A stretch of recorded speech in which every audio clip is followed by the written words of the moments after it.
Assalamualaikum warahmatullahi wabarakatuh.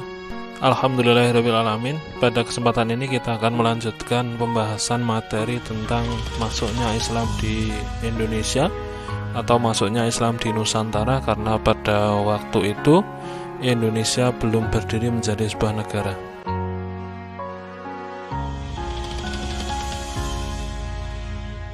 Bismillahirrahmanirrahim. Yang akan kita bahas pada hari ini adalah kondisi masyarakat Indonesia sebelum Islam datang. Ada 5 aspek yang akan kita pelajari. Aspek yang pertama adalah sosial budaya. Jadi sebelum Islam datang ke negeri kita, negeri Indonesia, terdapat banyak suku bangsa, dan suku bangsa yang tersebar dalam beberapa pulau ini mempunyai corak seni, budaya, dan bahasa yang berbeda-beda atau beragam. Kemudian, untuk aspek agama dan kepercayaan, sebelum Islam masuk ke Indonesia sebenarnya sudah ada beberapa agama dan kepercayaan. Yang pertama adalah agama Hindu, agama Buddha, dan sebagian mempercayai Kapitaya. Agama Hindu lahir di India sekitar tahun 1500 sebelum Masehi dan kitab suci Weda. Agama Buddha dengan kitab suci Tripitaka lahir di India kurang lebih tahun 500 sebelum Masehi. Sementara itu Kapitaya adalah sebuah kepercayaan yang memuja Sang Hyang Toya, yakni yang bermakna hampa atau kosong. Mereka mendefinisikan bahwa Sang Hyang Toya adalah Sang Hyang Widi tan kena kinaya ngapa yen ana palah dudu. Tuhan itu tidak boleh diserupakan atau bahkan terlintas gambarannya di pikiran kita.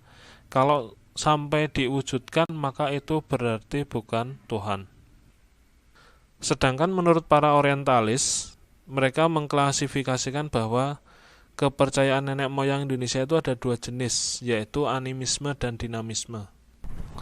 Animisme adalah kepercayaan manusia terhadap roh nenek moyang yang diyakini mendiami semua benda yang ada di alam dan memberi pengaruh terhadap kehidupan. Jadi animisme itu kepercayaan bahwa dalam setiap benda itu ada roh-rohnya. Sedangkan dinamisme adalah kepercayaan terhadap kekuatan abstrak yang ada pada suatu benda. Dalam hal ekonomi, ada beberapa mata pencaharian yang dimiliki oleh penduduk asli dari Nusantara. Mereka yang berada di pedalaman biasanya mempunyai mata pencaharian sebagai petani, yaitu dengan bercocok tanam dan memelihara hewan atau yang disebut dengan beternak. Sementara mereka yang tinggal di pesisir, di dekat pantai atau laut, maka biasanya adalah menjadi nelayan dan menjadi pedagang dengan berhubungan dagang dengan negara lain. Dalam bidang sosial dan politik, ketika Islam belum masuk ke Indonesia, ada beberapa kerajaan yang sudah berkuasa. Antara lain adalah Sriwijaya, Singosari, dan Majapahit. Selanjutnya, suku bangsa yang ada di Indonesia itu jumlahnya sangat banyak dan beragam dan mempunyai corak seni, budaya, dan bahasa yang berbeda-beda.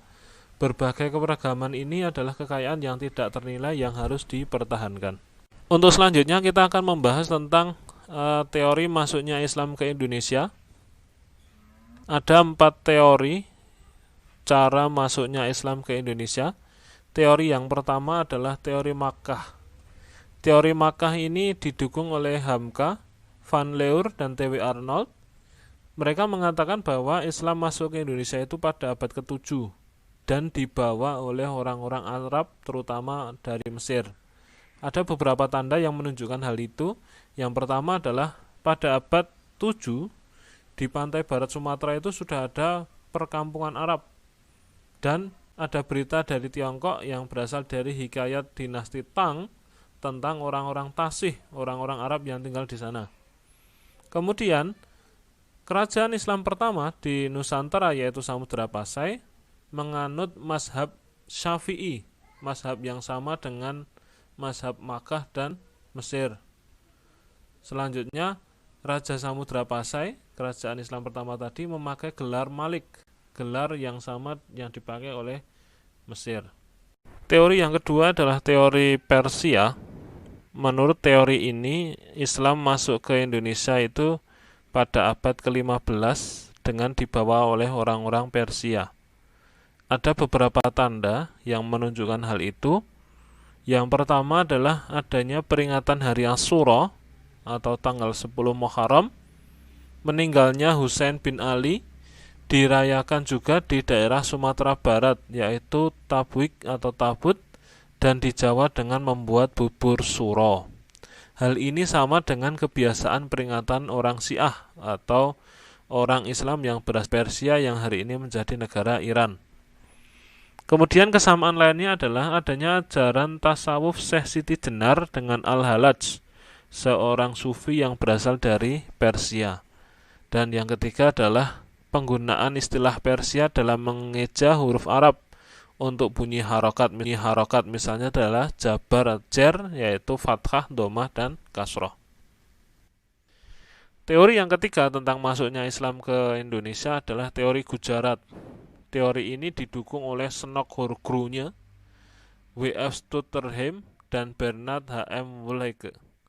Islam masuk ke Indonesia pada abad ke-13 dibawa oleh orang Gujarat atau orang Kambai dari India yang didukung oleh beberapa fakta.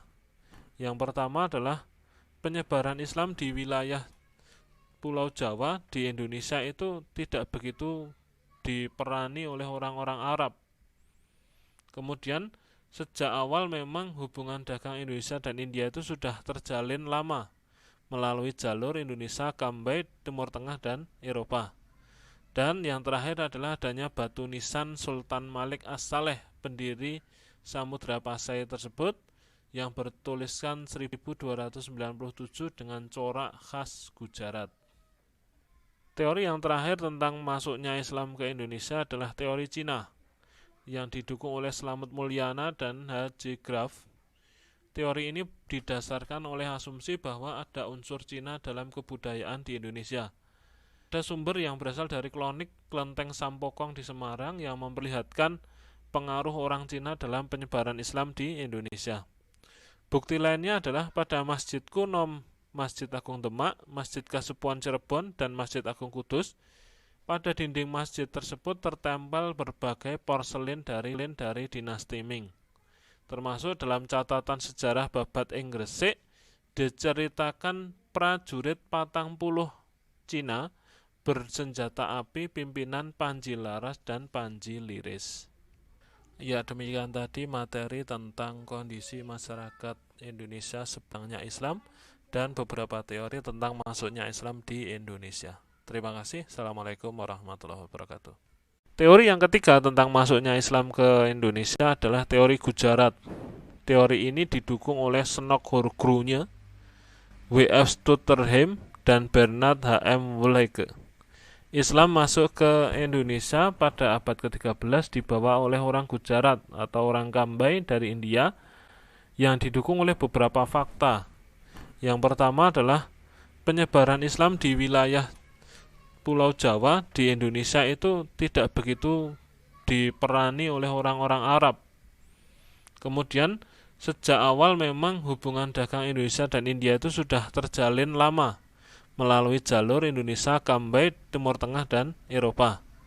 Dan yang terakhir adalah adanya batu nisan Sultan Malik As-Saleh, pendiri Samudra Pasai tersebut, yang bertuliskan 1297 dengan corak khas Gujarat. Teori yang terakhir tentang masuknya Islam ke Indonesia adalah teori Cina, yang didukung oleh Slamet Mulyana dan H.J. Graff. Teori ini didasarkan oleh asumsi bahwa ada unsur Cina dalam kebudayaan di Indonesia. Ada sumber yang berasal dari Klonik Klenteng Sampokong di Semarang yang memperlihatkan pengaruh orang Cina dalam penyebaran Islam di Indonesia.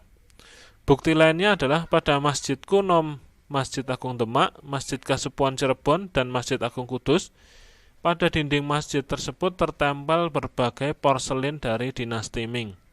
Termasuk dalam catatan sejarah Babat ing Gresik diceritakan prajurit 40 Cina bersenjata api pimpinan Panji Laras dan Panji Liris. demikian tadi materi tentang kondisi masyarakat Indonesia sebelum datangnya Islam dan beberapa teori tentang masuknya Islam di Indonesia. Terima kasih. Assalamualaikum warahmatullahi wabarakatuh.